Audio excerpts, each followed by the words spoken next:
Hi, my name is Mohd Rizal Hassan. I'm a professional learning facilitator. I run the professional learning facilitator program, and in this program we have 2,000 professional learning facilitators who learn from me how to present.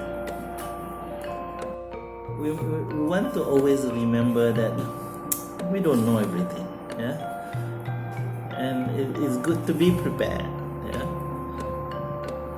So to have those notes on your hands and stuff like that, yeah, good. It's good to help you remind. My notes are my slides.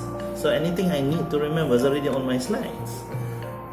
So I don't need to have to hold any notes, because if I did hold notes, me being the nervous person, I'll be shaking and everybody can see that piece of paper shaking.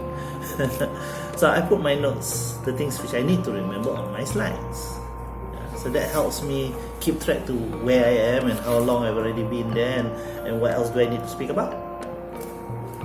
So it's okay to have notes. Just don't have those notes so lengthy.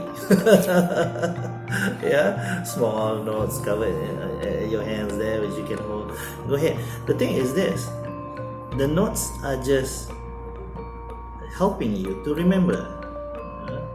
You should already be running all the things that you want to talk about way before your presentation that day.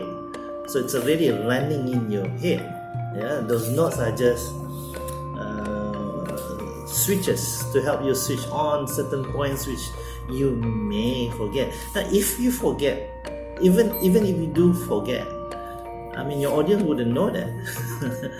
You're the only one who knows any mistakes that you made on that particular day. So go ahead, just present. Just have fun.